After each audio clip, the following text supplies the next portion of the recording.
Ah, welcome back to the Don't Panic podcast with myself, Yariv Wolok at Wolok on Twitter, if you haven't been on this for a while, and my partner in crime. Chris Maher, how's everybody doing? It's been a while. It's been like 2 months since we last did a show, I think. Yeah, no, more. It's been more. More? It should be 3 months because I was in Israel for Yeah. 2.5 months. I think we did an episode. No, we didn't do one right before. So it's been like 3 months, dude. Yeah, it's been The a while. entire off season. Yeah. Yeah. But I will say, at least now that we're doing it again, we have a lot to talk about. Yeah, we do. Like, a lot. We have a good amount to talk about, especially today. Yeah. And it's good. It's exciting because there's been preseason, there's been camp, there's been dev camp, all that stuff is behind us. Some waiver stuff going on. Not just around, not just the Flyers, but around the league as well. I think I saw Sarnik was waived today, which is interesting. So Austin Sarnik. So that's a guy I could see getting, picked up by a team. But overall, man, just exciting time. Yeah. Well, so where should we start with this, Chris? What do you think? Should we start with? I mean, I feel like we should games? go. Yeah, probably. It's the most recent, and probably the waivers and stuff after that. Yeah, totally agree. So, I guess let's start at game number one, and then we'll just go through them quickly. But so the Flyers lost the first preseason game, 3-2 in overtime. Game against the Islanders, I guess B squad. No, it definitely was B squad, right? Some of their higher talent weren't in that, so it's a little upsetting to see. But they did lose on a very nice goal by Beauvillier, who scored like seconds into overtime. Yeah. The Flyers did crawl their way back into that one. What did you think about that first game against the Islanders? I thought it was all right. I mean, I felt like most of the guys that you expected to play well played well, and the Drew Couturier connect me line I thought looked good. I mean, I thought really all through camp they looked good. Why shouldn't they? I mean, they are the best players.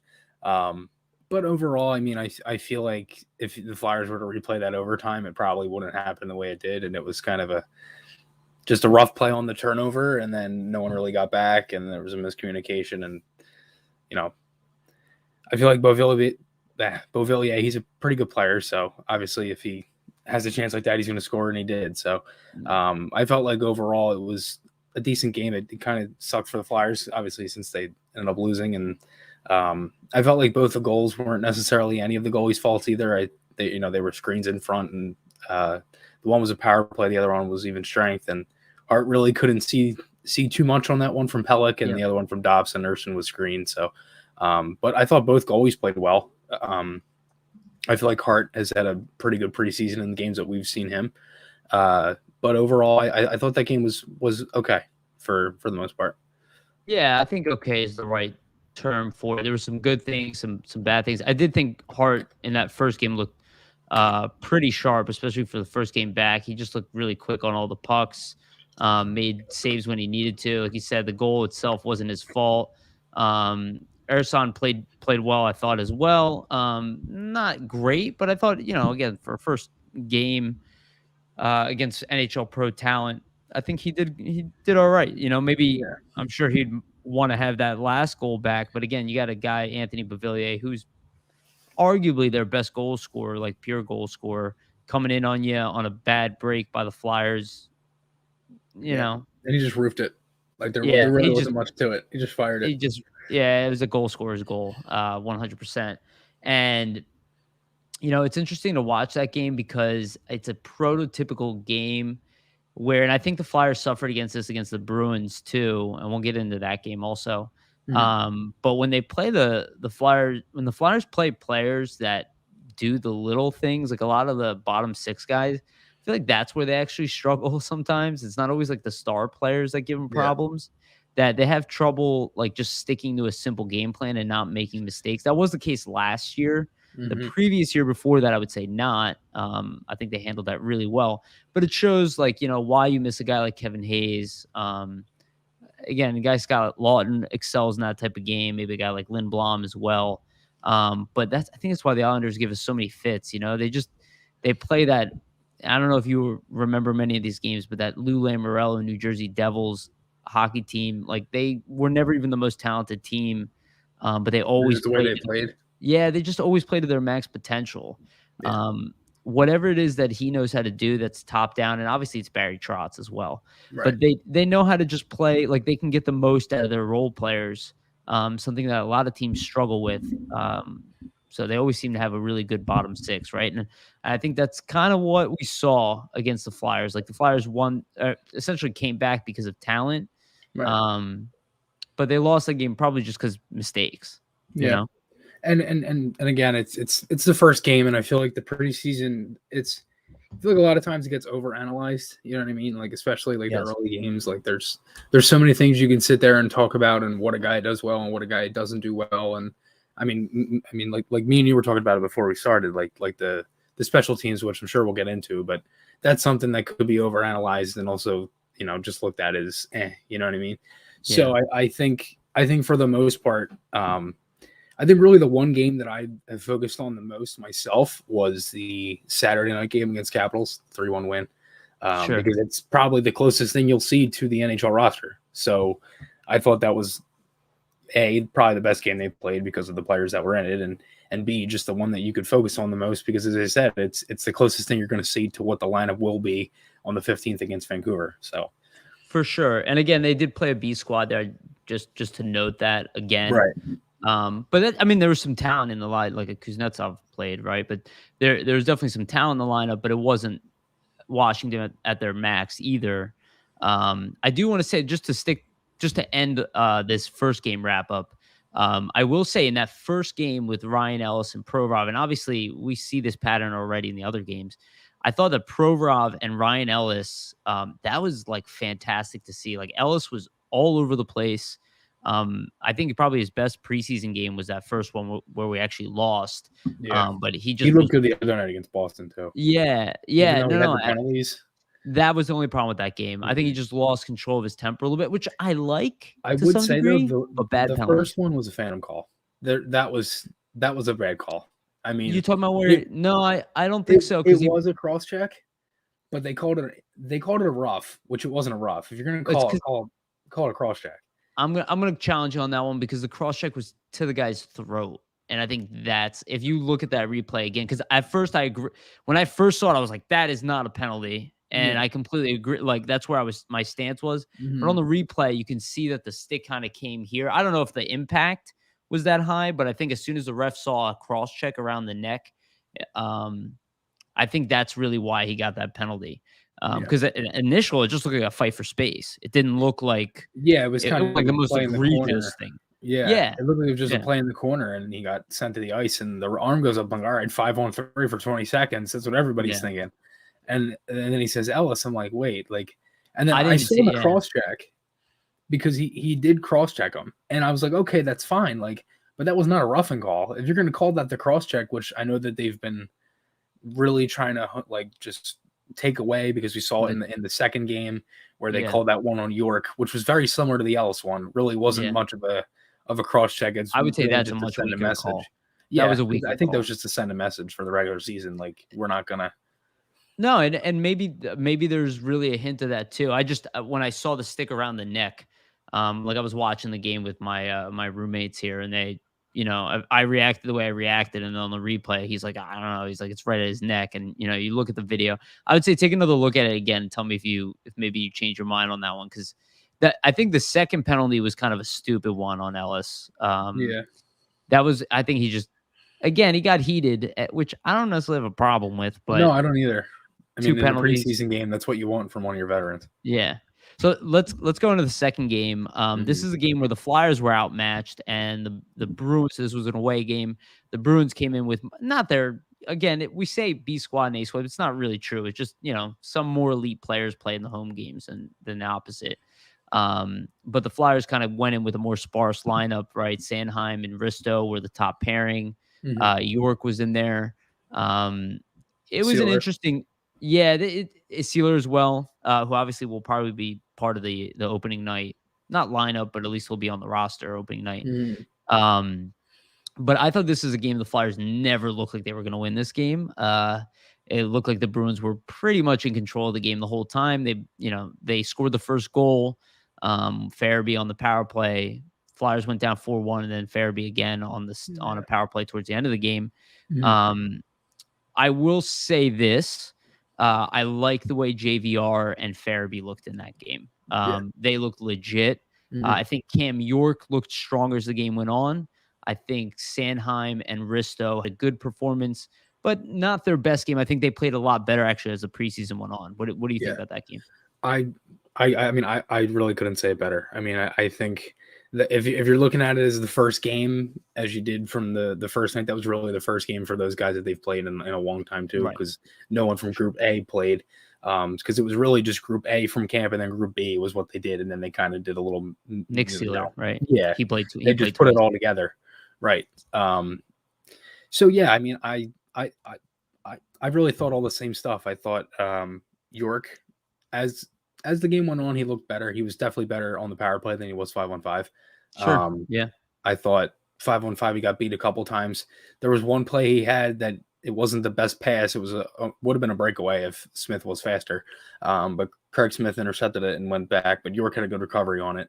I thought there were some plays where he kind of got tossed off the puck a little bit, but he did make good plays to get back into the play. And that's one thing that I like from York is that even when he looks down and out, he really isn't, and he kind of just gets right back into the play. He doesn't necessarily look like he's out for the count and can't make a play on it.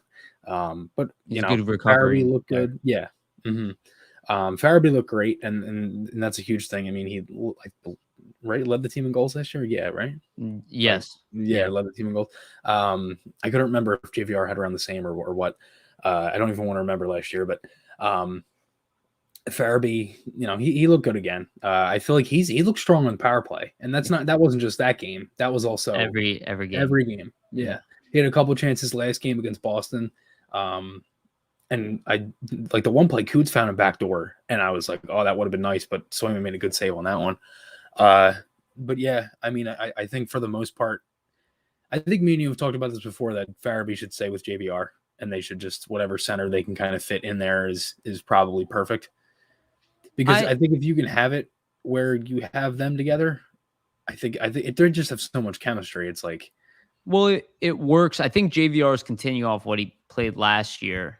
I'm not like I can't say I would argue that statement. Like I don't know if there's a better winger to put Farabee in, but I could see, and we've talked about this for sure, is I could see Farabee move up to the top line. You brought that up to me also. Yeah.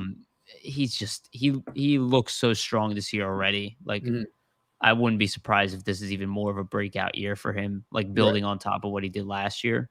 JVR does look really strong though too. I think the problem right now is like when Kevin Hayes does return, because he will be back relatively soon, where is he going to fit in? If Frost doesn't end up taking that spot, right? Is Hayes going to come in there and just fit nicely? Probably, right? They showed they could do it. And with Allison not being around, who also had good chemistry with Farabee, Allison, we don't even know when he's coming back at this point. So I could definitely see it. The only other spot I would be willing to try him in without JVR at this point is see how he does with Giroux and Couturier. But there's also other combinations can be thrown. Like I do agree with you. I don't know if the coaching staff wants him as top line winger at this point, but he's playing like one. Right. Yeah, and that's the thing. It's like if you look at it that way, then like where do you put Konechny, who's also looked, I think, just as good, if I'm being honest with you. I think Farabee looked a little bit better than Konechny, but I do think Konechny looks right back. I just think so highly of Farabee at this point. Yeah. That like because Konechny is very good offensively, but defensively he's not as good as Farabee. And that's why I think Farabee just always has that edge. Like he's a guy I could play against the top players in the world, especially when he's fully seasoned. So it's interesting. So the Flyers lose that game to Boston. Everybody freaks out about Martin Jones giving up that one bad goal. Yes, it was definitely a bad goal. Having said that, it was his first game with the team. Mhm. And to what you were saying about York not playing well 5-on-5, I don't disagree with that statement. But I also didn't see an amazing 5-on-5 play from anybody Right, outside right, of Nick right. Sealer, who I Mhm. would say was the most consistent, but he's also But not also like a took 2 dominant penalties. player. So, Yeah, that's the thing. It's like it wasn't a game where I go like, oh, everybody played 5-on-5 really well yeah, except for York. right. And that's where I kind of have a problem with like to make the NHL, in my opinion, you don't need to be perfect. Like I think Mhm. what you said about York was very astute, right? He has an ability to rebound quickly. Like if he Yeah. does get beat, he's smart enough and talented enough where he can get back into the play quickly. He can shut Mhm. down passing lanes, and that stuff is really important. Having said that, I still don't think he's on the opening night roster. I think the D is just ready with the vets available, and they're not going to sit him, right? Mhm. Um, let's get into the next game because that game against Boston kind of sucked. So let's talk about the game that you mentioned earlier. The Flyers put out close to their final lineup. I don't think did Sanheim and Risto play in that game? Yes, Yeah. yes they did. Mhm. Yeah, they did. Yeah, So it that was all was veterans. right, exactly, because Risto was super physical. Mhm. So that was a game where I would say the Flyers dominated the game from what I saw, but Yeah. didn't dominate on the score sheet. Mhm. I wouldn't say it's concerning. But 5 on Preseason. 5, they Yeah, were all over they it. carried all the play. They were Yeah. all over them the whole time. Mhm. The score is not indicative of the play. Go ahead. Yeah. Sorry, cut you off. Yeah, I mean, if I'm just like just to refresh everybody's memory, like the lines were Giroux, Couturier, Konechny, JVR, Frost, Farabee, Lindblom, Brassard, Atkinson, Lawton, Thompson, Albie Coupel, and then the defense was Provorov, Ellis, Sanheim, Ristolainen, Yandel, and Braun, and then Jones played the full game. Yeah, there you So go. So and outside those of were the Hart, lines that and those were the lines that they rolled all through camp consistently from day one on, and they just literally put them together from lines 1 and I think it was 3 played in the first game, and then 2 and 4 played in the Boston game. So you just put everybody together, and then the D pairs, like you had said, where Sanheim and Ristolainen played against Boston, and then Provorov and Ellis playing against the Islanders. So they just put everything together, and yeah, I mean, overall, I thought a lot of the lines looked good. That Giroux Couturier connecting line had chance after chance after chance. I yeah, don't think we they know it had any works. points. Oh yeah, I don't I'll think they double had check any right now. Let me points double 5 on check. 5. I know they had. I know Giroux had the power play goal. No, they did not. Sick goal. I Mhm, love that. I love watching yeah, him wind up like that. Sorry, go yeah, ahead. and that's the thing. I want to see more of that from G. If he's open, fire it. You know what I mean? Because I think that it's just another element of the power play that just gets that opens up. And um, we like I know me and you had a conversation about this over text, and this kind of gets into the power play. Um, but like the power play that game was fine, and I think when you see the goal like that, and you have the one timer, and you see the ability that can bring, it's good that Giroux's on the left, like that. You know what I mean? You want him in that spot because Yeah, that's his main spot. But I don't not. It's not that I don't necessarily hate the fact that he's on the right. Like I don't like it because I don't think it does much for him. But I haven't necessarily thought it's looked bad either, if that makes sense. Like I think they've had some good scoring chances with him being on the right, and I think the same thing with when you have Coots on that side too, or Coots is on the left. You know what I mean? Because yeah. in that Capitals game, there was a power play where Couturier was on the left, and he actually had a couple chances where he might have scored if I think the one shot got blocked and the one he fanned on it. But they set the play up where Yandel made a he's looked good all around on the power play, honestly. But Yes, he has. he had a couple good plays where he set it up well, and Couturier had a handful of chances on that side on the left. So I'm just curious to see how they do this because hey, when Hayes comes back, that's going to add another element of the power play that you can add really anywhere. It's a huge loss for us. I Yeah, realize it. The more I think about it, the more I mhm. realize it. You know what I mean? Especially defensively, Yes. and 5-on-5, mhm. physical. And really the faceoff circle too. If I'm being honest with you, It's, um, luckily, it's everywhere. Broussard is good at. Luckily, Broussard is good at faceoffs. Mhm. Which I know he did well in Arizona, but he actually seems like he's going to be a lot more serviceable in the middle than a lot of people anticipate. Which Yeah. is what happened in Arizona. He went in there as a winger, and they ended up using him as a center anyway. Yeah, and then he had said that when he was with the Islanders. He said, when they got Pajot, that was when he moved to the wing. But again, So he's not yeah, to your point, but he's not Pajot. Pajot's a no, better no. player. Mhm. Especially defensively. But Pajot's a he just better moved player. to the wing when the Islanders acquired Bajo. And again, it's kind of going back to what I said, right? They're really good at that bottom six game. So if he doesn't stand up to that level, because it's a big role at center, right, versus Yeah, wing. If he doesn't perform to their liking, which again, their standards very high for bottom six guys, they're gonna shift him to wing, yeah. and we don't have that same luxury because I guess we kind of do, like Scott Lawton's a really good bottom six player, maybe one of the Thompson best in the too. league. Yeah, we have Nate Thompson. Albe Kubel looks really strong this Mhm. year, which Yeah, is, obviously I was talking about trading him, assuming that Allison's healthy. Now that right, Allison's out, it's like, thank God we have Albe Kubel, right? right. Because be a The only little thing thin there. with NAK though is just the penalties. Yeah, he did, yeah. Like he had the 2 last night in that game, and then he had one that he got away with against Boston that Bill Meltzer had spotted, and I also said spotted it too. And I'm like, that was the biggest downfall with him last year was just how many penalties he Yeah. took. Undisciplined play. And that Yeah. usually will get you benched at a certain Mhm. point if you continue to take bad penalties. Yeah. Which And that game against the Capitals, he didn't look his best, but the game against Boston, he had like what 3-4 chances in the first like he 7 looked minutes.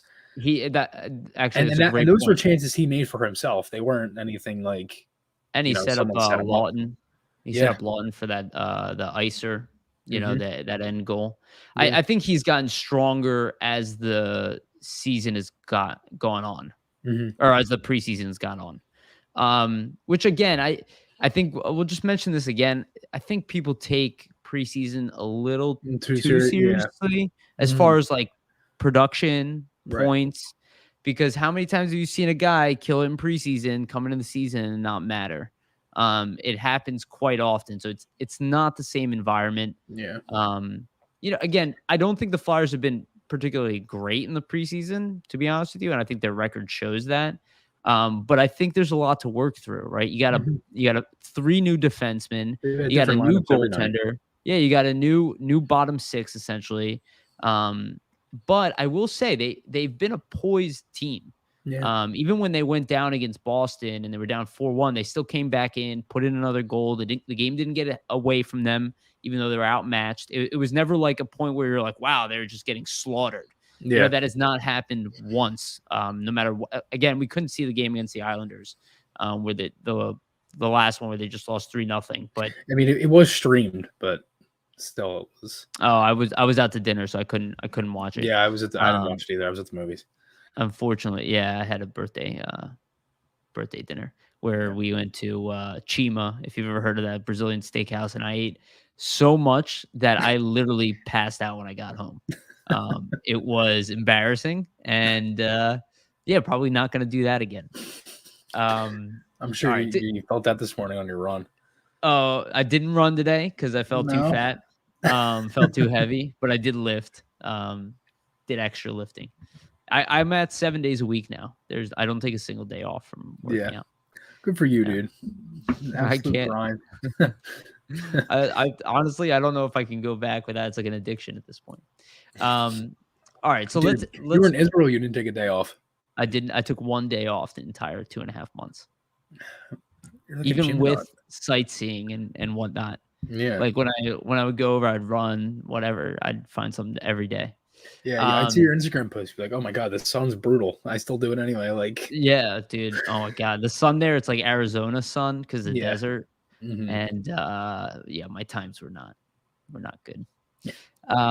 So let's get back to it here real quick. So after the Washington game, the Flyers put up another, I would say, decent performance because they outmatched the Bruins in this game. But the Bruins bottom 6 guys, they put up a good fight. There was times in that third period where they really had the Flyers hemmed in, and this is kind of what I was talking about, is when these bottom 6 guys get rolling against the Flyers and they just keep it really simple, and it's like a dump and chase, play physical, that's what hurts this team a little bit. The whole lineup was not in, but it does make me think, and maybe you don't agree with me on this, like I could use another physical player on this team, at forward for sure, like somebody big, like, and maybe that's why I was bringing up Kevin Hayes. Is like I think that's why. I we think do that's where need you a miss new point. Allison. Allison for absolutely. I was relying on him for that role as well because he's much bigger than Albay Kubel. Like he had some hits in the rookie game before he got hurt And that were like, holy shit. Like yeah, he it's a great leveled a point. couple guys. But he's also, I do agree with that, but I think my mindset is still more of a veteran guy. Like I like Thompson, but it's almost like Tyler Pitlick. I know you love Pitlick, right? I Like love Pitlick. we need another guy like that who's just high energy, jump like Albay Kubel with more experience and less likely to take bad penalties. Yeah. I think it's something. I That's think it's literally something we Tyler need. Pitlick. That screams Tyler Pitlick. And Yeah, that's why I exactly. think the Flyers have not necessarily. And I know Fletcher's said this before that he wishes he signed. And I'm not going to sit here and harp on him not signing him, because it's done and over with now, and it's 2 years ago. But yeah, I mean, it would have been really nice if they had kept Pitlick because everybody kind of thought like how He was a good great Albay fit. Kubel looked. Yeah, and it was also because of how good Albay Kubel looked. Everybody was kind of like, oh, he should just gel right into that. And he just didn't. Like everything that we like literally everything we expected just did. I mean, we've said this so many times. But we all expected him to kind of just gel into that and then have more of the offensive game along with it. Yeah. And Pitlick was also a guy that even when he was physical, he had a lot better hands than people realized. Like he was very good in the First round corners. pick. He was very good in the corners. He had a pretty good wrist shot. Like he's was, it's another Scott Lawton type of guy. I think Lawton's a little bit better, but all around. But again, he's got a great motor. Too. Lawton. Yeah. I think Lawton's about to hit another level. Very noticeable in camp. Yeah. I just had a show with Steve Cornianos. He loves Scott Lawton. He calls him an elite defensive center. And I think he's going to be like a fine wine type of player. Like he's a guy who probably will hit his peak when he's 30. I have a feeling he's going to have an outbreak getting goals this year. I think could definitely happen. I've talked to a lot of people and they've been saying around like 12 or like 11. I'm like, I think he's going to get like 15, 16. I totally see that. I think it depends how the team plays all year round. Like if we have another one of these dips where we have trouble scoring or we play poorly, or the PK is a mess, then I could see him back to what his usual reliable is. But if we play the way we're supposed to play, I mean, he's talented enough to score 20 goals in the league at one point. If he's in the right situation. Right now, he's going to be playing bottom six, but right, and that's going to hurt him, scoring. But I think if he doesn't get hurt, which he most likely won't, he hasn't had many injuries. Knock on every piece of wood I can find. But yeah, I mean, I think for the most part, it's like if he can play the full year, I seriously can't see him not having a breakout year offensively. Yeah, I think only 82 games. I think that's why he got that large contract because he is probably one of the best defensive centers in the National Hockey League. At this point, that's like not an elite guy. Like most teams won't really know who he is. Most fans don't really care who he is. But that's what you get at the end of the first round. This is what you were hoping Scott Lawton could turn into is a Mike Richards without the same offensive talent, ability to, kind of make plays and, because he can. When he's playing against bottom six guys, he makes plays. I think it's a big year for him. Let's talk about Rasmus Ristolainen a little bit since we're talking about physicality. I love how this is maybe probably more of a Twitterverse thing, but I love how the complaints about him have completely disappeared. Yeah. I think the thing is, go ahead.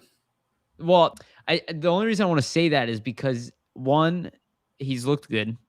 Two, he's not playing in that number one role again, and he brings an edge that most people have been waiting for. It's almost like Fletcher knew what he was getting. Yeah. And people were, again, and I think they're doing it to Martin Jones a little bit right now. People just panic like super quickly. They just can't see how a player can evolve or be put in a different situation and do well. But I think he's primed to be a big part of this lineup for this year. Yeah, no, I do too. And I've said this to Jamie before. I'm like, dude, like when I was at training camp and up there and I'm covering everything, and a lot of what I kept hearing from Twitter or whatever was anytime he made a good play, it was, everybody was looking at it. Oh, it was a really nice play, whatever.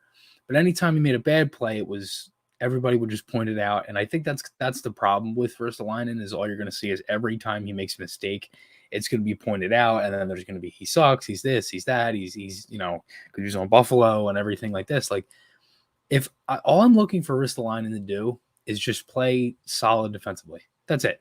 And I think he's done that in the games that we've seen him. I think he's done that perfectly. He's had a couple big hits. The game against Boston had 2 big hits in the first handful of minutes. The one right at the bench, the other one on the other side of the glass near the red line. Had a couple hits on Hathaway that last game against Washington that he played in. And again, I'm looking to see what he brings on Friday night against the Caps too, because it's probably going to be an A lineup against an A lineup since the Capitals are going to be at home, and I believe it's their last game for the preseason as well. So I wouldn't be surprised if there's a lineup versus A lineup, and we see what Ristolainen brings. But I think, one thing I love about him too is that he gets his shots through to the net. Like 5-on-5 or power play, if we've seen him there. And that's what I love about Ellis too, is that his shot gets through the net like crazy. Ellis. Dude, Ellis is exactly as advertised so far. He shoots every opportunity he has, which is something that I think Provorov needs to learn a little bit from. Like, this team's still passing up shooting opportunities that it's not necessary to. Not as much though. Not as much, but I'm noticing times where like guys who weren't on the team last year are more prone to shooting than guys who than the guys who are already kind of legacy players. But I think there's gonna be a big influence there with Provorov and Ellis. But to your point on Risto, I think, look, he was used on the power play in Buffalo. He put up 3 40-point seasons in a row. The guy can move the puck. The guy can shoot. The guy can skate. He was taken high. The expectations were always really high for him. I don't think he's ever going to be that number one guy that he's being used in Buffalo, especially in a team. And again, remember, Taylor Hall looked like crap in Buffalo. Like, good players look bad there. So I think he's going to be really, really serviceable. Yeah. The fact that we have so many defensemen who can do that, like Sanheim, he's not as physical, but he has all the skill sets that you want for a defenseman. Yandel is like not physical, but again, has all the skill sets that you're really looking for in a defenseman. We have a defensive crew that's really capable right now.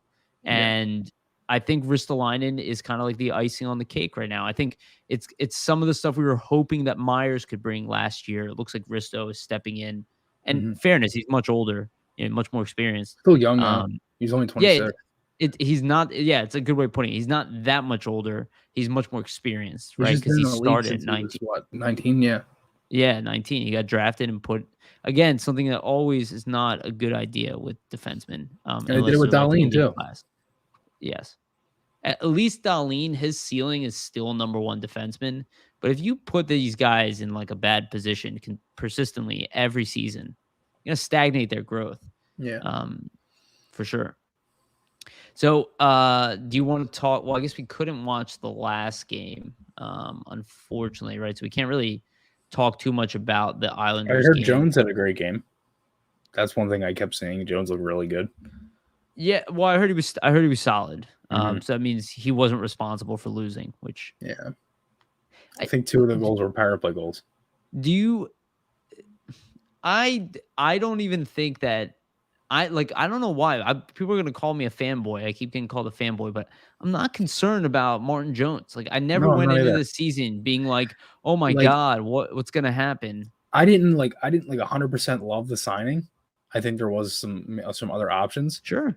But I'm at the point now where it's like, if the dude can come in and play, then just let him come in and play. Like, it's not. I'm not really gonna. Again, it's the preseason. I'm not gonna overanalyze what Jones has done and what he hasn't. Like, it's not. To me, if these literally, I'm not looking for anything crazy out of this team this year. I just want them to play better. People didn't. Well, to your point, people didn't like Elliott either, and he played well here. And people complained about him also. Yeah, he was one of the biggest reasons why that stretch in the 2019-20 season, when they had went through like a little bit after the All-Star break when Hart was hurt. He was one of the biggest reasons why they won some of those games against top team. Well, not really top teams at the time, but teams that they were like neck and neck with, like Columbus, Florida. They had some games there where Moose really stole the game. Like that. Yeah, He had some great performances. The Hayes overtime winner in Columbus, Moose was great in that game. Like there were some bad defensive plays and a couple of goals that were like, but like for the most part, Moose had a lot of games like that where he kept them in it. Yeah. The road game against the Penguins that year, I was actually in attendance for that game. They ended up losing in overtime when Crosby scored a couple seconds in. Moose was great in that game. I mean, that was like a playoff atmosphere type game, like sellout in Pittsburgh. Like it's a good game, and Moose played well. So again, I don't know how it's going to be. I feel like a lot of people are really underestimating how many games Jones is going to play, because I think they've talked about that with the way that the Flyers schedule is, especially in the first, really this month, the first month of October. You go the 4 home games, and then you have the Canada road trip. And I don't necessarily remember who they play after that, but I know it's the split of home and road and things like that. So again, it's going to be very odd how they do that, because I think there are some people that are thinking that Jones might only play like 25, 30 games, but then again, I definitely could see him playing more than that, just because of the way the Flyers schedule is. And then obviously you have the Olympic break in there too. So we got some breaking news here. What? I just got an email from the Flyers. Morgan Frost has been sent to the AHL Phantoms, along with Linus Sandin, Tyson Forrester, Isaac Radcliffe, and Linus Hoegberg. Cal O'Reilly also has been sent down. And then these guys were reported earlier today: Adam Glendening, Gary Mayhew, German Rubtsov, and Connor Bunneman. So it looks like Morgan Frost did not make the team out of camp. And we were just talking about this before we went live. There was a rumor. We obviously wouldn't report on a rumor on here. But there was kind of rumors that he didn't make the team. I got a couple calls from Jamie, so he was probably anticipating this. Yeah. So it looks like Morgan Frost did not make, again, just because he didn't make the team out of camp does not mean he won't be with the team moving forward. It doesn't mean he can't get called up. It just means that they don't think he's ready. Right. Let's talk about this. Yeah, right. It's breaking news. How do we not? Yeah, but this is important. Right. So we both were saying this about Frost. He had some good offensive opportunities. He has not looked great. Again, I was nervous about putting him in a top 6 position coming into the season. I'd rather see him as in a third line position. But it seems like this send down is kind of like a, hey, you're not ready, but you're close type of thing. What do you think, actually? Let me open up to you. What do you? Well, I mean, again, as I mentioned to you before, the game against, so this is a funny story, and this kind of ties into the whole thing with Frost. I had started making a highlight video of certain plays that I liked from Frost and certain ones that really caught my eye, because that game against Washington, he really did catch my eye. Yes, he made some very nice 5, plays. 6, 7 times. And I purposely kept repeating it in the video because, again, he caught my eye a lot, because he was, to me, blatantly invisible in the game against Boston on the road. Yes. So I was thinking to myself, all right, well, YouTube only really posts the highlights of preseason games. You can't really find anything else. So I had their game recorded because I had work that night, so I watched it when I got home. So I go downstairs yesterday afternoon, and I go to start taking video of everything, of things that I liked from Frost and plays that stood out in my mind, because I had them all still fresh in my head. Well, long story short, my dad ends up deleting the recording, so I couldn't go down and do that. But nevertheless, yeah. So from there, I was pissed, and I was like literally just my luck, because there's TV shows and like movies that'll be recorded that my parents will record, and they'll sit there for like 4 months in the DVR box, and this game gets deleted 2 days after it happens. I'm like, this is just my luck. But anyway, again, the reason I am bringing that up is because there were a lot of plays that he had. There was a couple plays, especially in the Washington game, where he would, like, there was one where Hathaway was going around the other side, a couple stick lifts on him. Yandel made a nice pass over to Farabee. It was a scoring chance. He had I think it was a stick check off the wall that bounced. It was a crazy bounce, but it came out and JVR went up behind him and almost scored in front. Like he just had, it was like the little things that turned into the big things was what I noticed from him. Like he was making those smart plays that would turn into scoring chances. Sure. Defensively against Boston, he was better, but offensively not as much. Like Lindblom had a nice setup for him where he, took away the icing and sent it in front and he almost scored. He had a couple of chances on the power play, a couple good breakouts. I think he was tied or might have led the team in hits or might have been one behind. I think he was tied with Ellis with 4 hits.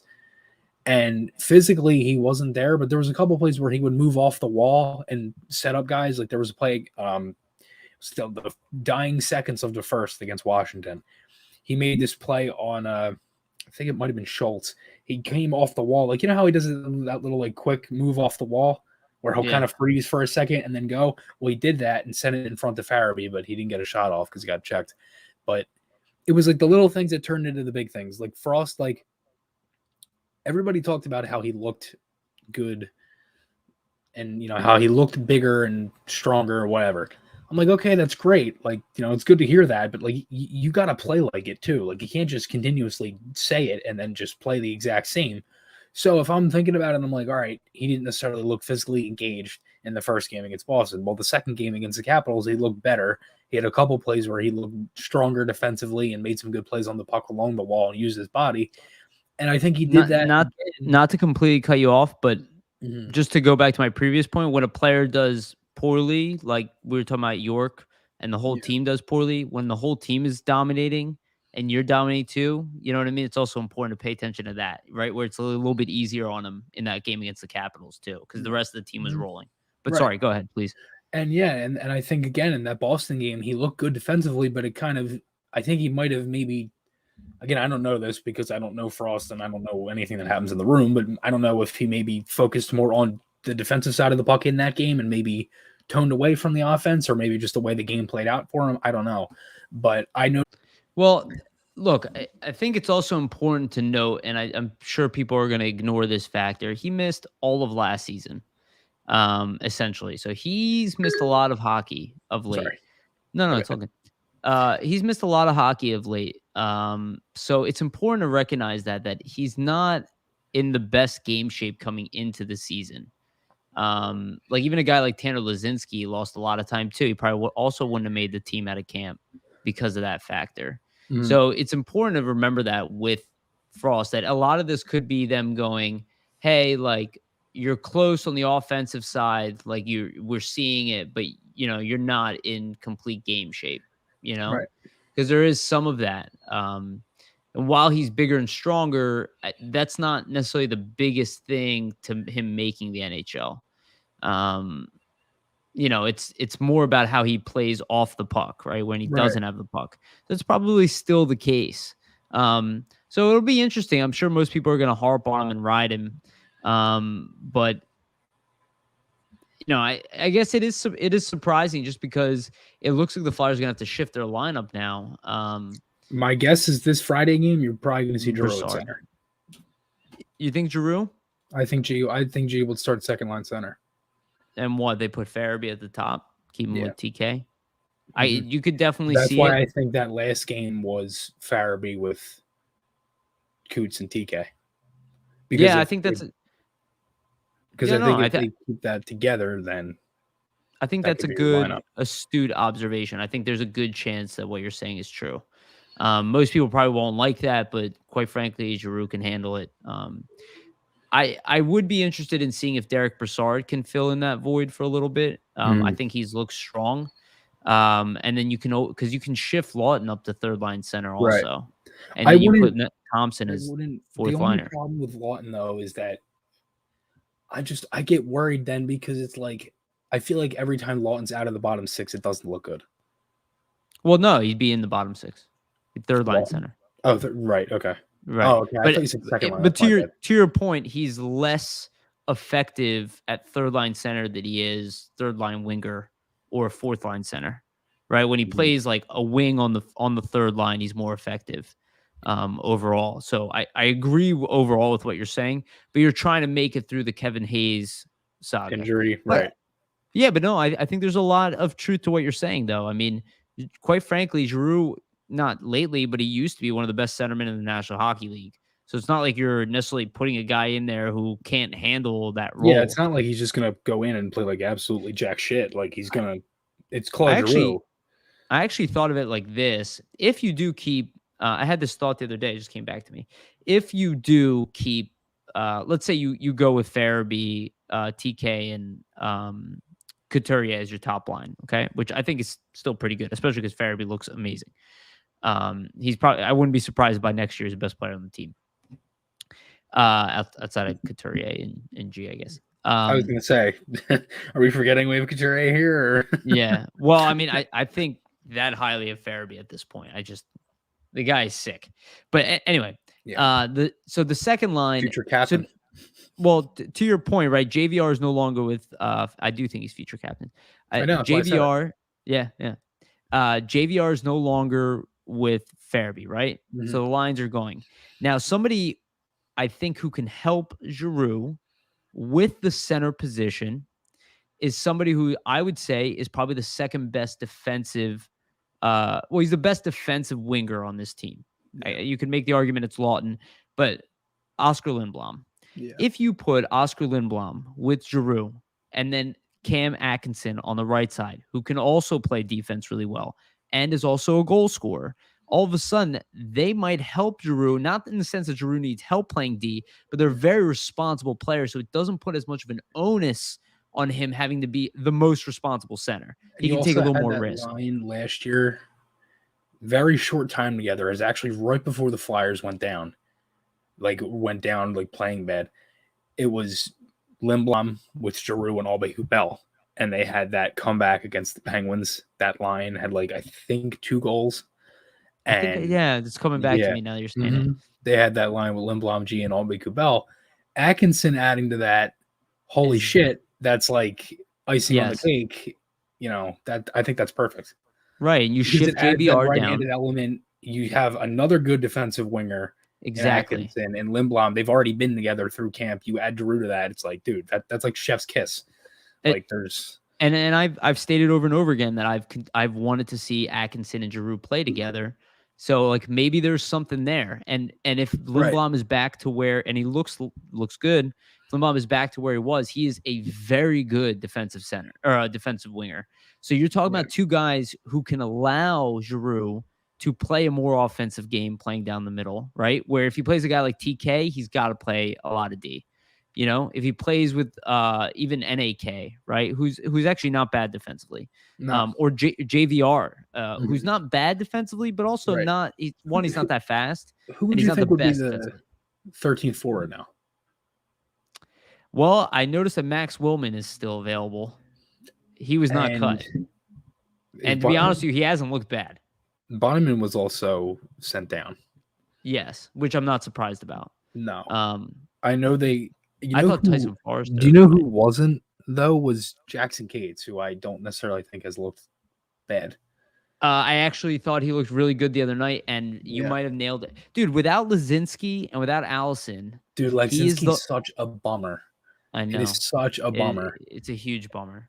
Like I'm honestly more bummed about Allison, but the I know. severity of But it Lazinski's just sucks for injuries, Legzinski too. It's like it two hurts. seasons in a row. Yeah, and it's also like It's like personally, it's Morin. like, dude, like this guy, you know what I mean? Like, It's like Morin. It's very similar to yeah. Morin's situation. Mhm. We're just getting Even though that was made out to be like that his leg was amputated off his hip with an ice pick or something, but he'll be back this season. I mean, people yeah. forgetting that, but we could use, like I was talking about physicality. Like I would have loved to see what Sam Morin would have looked like this season without that injury. Just coming in mean, angry, punch people in the face. Like he's that guy. Right. But hold on, what were we just saying? Oh, 13th forward. So Yeah. dude, I think you bring up a great point. You're right. Jackson Cates, he's also, I think he's 25 now. 3, 4. He's 23. I thought he was He was older than that. 23 when they signed him. Can you double check that for me, please, while I make this case? Not that I think you're wrong. I want to know for sure. Mhm. So he's a little bit older, right? He's in that crop with Lazinski. He's 24. He's 24. Okay. Mhm. So we're right in the middle of what we said. Yeah. So 97 birthday. okay. So he's of age, right? He's a physical guy. He's a guy you can sit. He's a guy you can put in the lineup. Yeah. I think Max Willman is also very interesting and clearly a guy the organization really likes. It's interesting. I could see Jackson Cates being the extra forward for Yeah. sure. I mean, at this point, because At the start of the season, yeah. I think they'll start the season with 6D because you don't really need the 7th defenseman for the first 4 home games. I don't disagree. And well, Nick Sealer, I think he'd have to go through, but he'd have to go through waivers, and he could get snagged. Nick Sealer could get snagged. Like he didn't get put on waivers though. It was Clendenning. Right. So I'm saying I think he made the team. I think Sealer's made the team. I mean, I think good. I mean, like we got he might have made the team from Cowboy. Like looks like I agree. I didn't even notice that we had comments. I had the private chat open. I only saw. Oh my God, there's people in here. Yeah. Sorry guys, I did not see. I would have acknowledged some of this. People in here. We got a lot of people. Well, glad it's going well. Yeah. No, So it's interesting because you're not going to bump down Frost to a bottom 6 role, right? I mean, bottom 6, yes, if he's third line center, but you're not really going to use him there. Isaac Ratcliffe is not ready for a 4th line role, right? It's another guy who needs more time. There's really not that many guys outside of Jackson Cates, now that you're mentioning it, that can really, because again, without Allison, without Lazinski, I mean, maybe Ratcliffe, I do know about your time limit, so we got 7 minutes here. Yeah. 6 minutes now. Right. So all right, how do you want to close this up? What should we talk about at the end? Oh, I do want to talk about one thing, actually. Okay. Sammy Tumala. Yes, I think it was very interesting that he was put on. What's up, buddy? Yeah, we talk on Instagram every now and then. Yeah. I love it. He's got funny. Oh, dude. There's times where I'll sit there, man. I crack. Like I literally have left tears in my eyes. Is that funny? Well, it's good stuff. Keep on bringing it, Joel Fairman. Yeah, keep bringing up the memes. Makes the season more fun. But I did want to mention about Tumala, and I think this also has a little bit to do with the injuries that were occurred. But they could have sent him to the OHL. They chose to keep him in the AHL. Yes, he still can, but I think him getting sent to the AHL is a lot better. Like they could have sent him back a while ago. I don't remember who it was, but it wasn't Tony Androkidis made a point here. I forget what players it was, but I have to figure it out now on Twitter because that's going to bug the living shit out of me if I can't find it. Because there were a couple guys before. Here it is. Yeah. Hag joined Phantoms camp at 19. He ended up staying in the AHL that year. And Torensky was added to the Phantoms camp 1 year, but the Flyers elected him to send back to junior for his overage season. He said it can go either way. They'll give Tuamala a shot in AHL camp. Well, Torensky was not a European player. Hag was. Mm-hmm. So they have the luxury with Hag because I don't think Tuamala played in the OHL. I think he was planning on going there. But he was a European player, so I think he can come in with no problem. Well, he also did say he wants to go to the AHL. Like Tumala? Yeah. Well, I think the way I read it is that his offensive gifts are just like Forrester are already ready for the NHL. Or not NHL, I'm sorry, AHL. Yeah. I don't know if his overall game is there. And I haven't really gotten to see him, and I missed Dev Camp because I was in Israel. Availability, the offense, if he can get himself open, he looks great. His shot in like the one-on-one drills and the shooting drills, his shot is just, there aren't any that have a shot like him in the prospects. McLennan, maybe a couple other guys, but he's up there. McLennan's good. What's it called?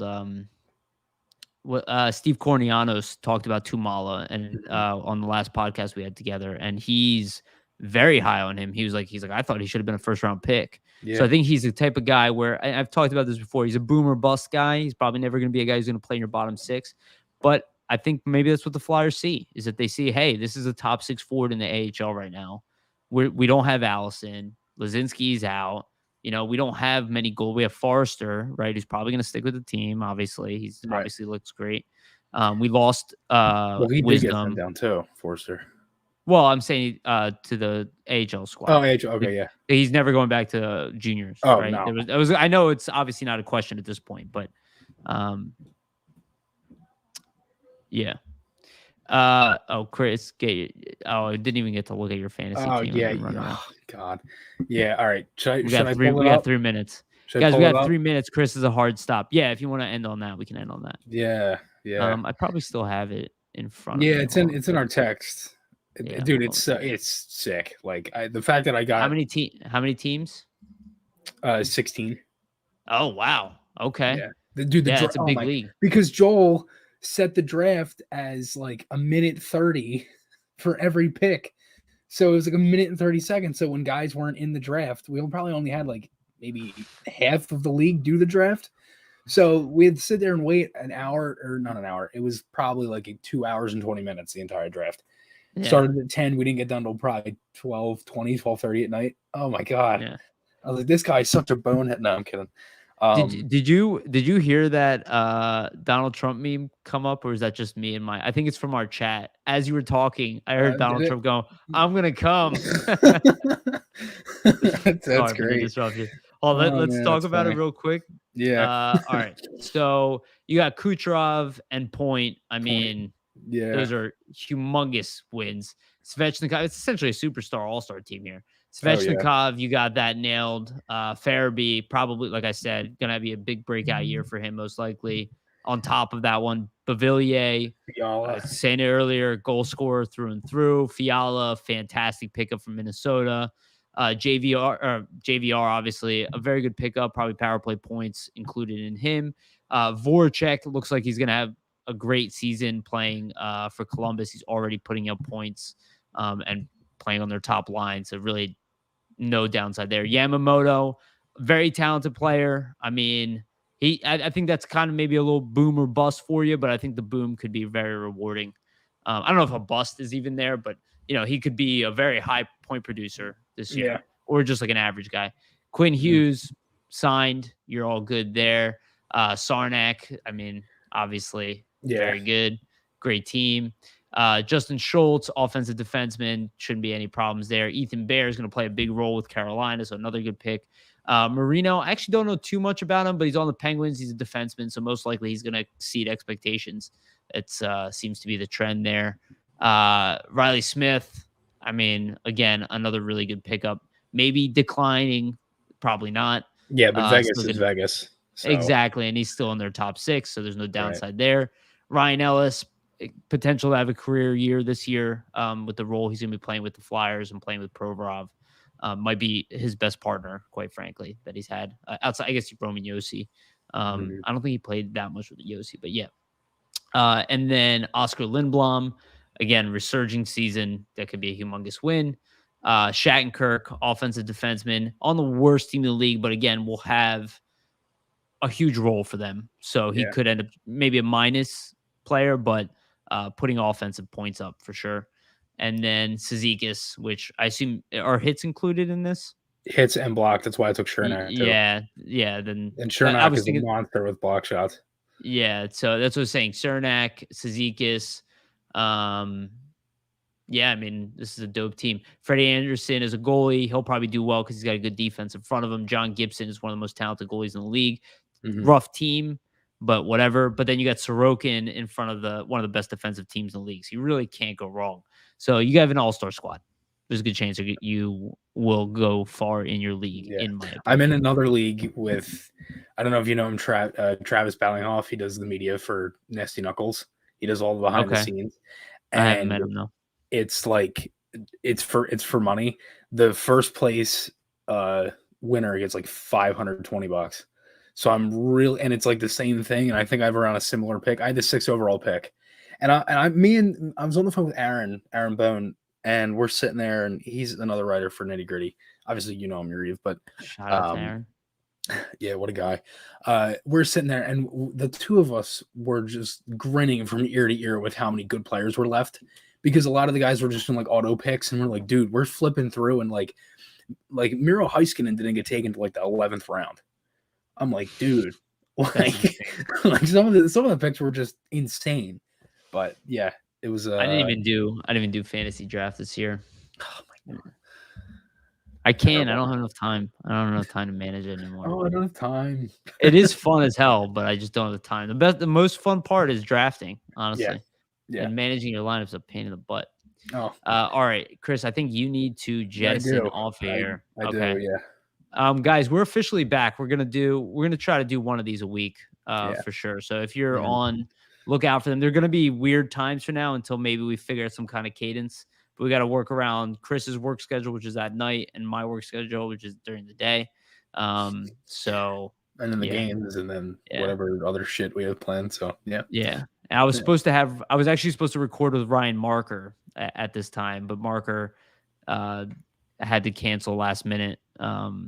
So maybe next week, maybe this week. So I don't know Yeah. about getting gritty with it if you guys are following that. So, all right. Anything else you want to say, my friend? Go Flyers. Go Flyers. I like that. All right. So guys, subscribe to both of us if you can. Share it out. That's our also, Twitters too. That's perfect. Yeah, for a lot of our stuff. Yeah, and if you can share out our stuff, that's also humongous help. So anything like that is always a huge help. So thank you so much for sitting with us. Next time we'll probably go longer because usually we go an hour and a half to 2 hours. 2 hours, yeah. But we're just time strict. Okay. Right. Yeah. Remember to be excited about the Flyers, and remember, don't panic.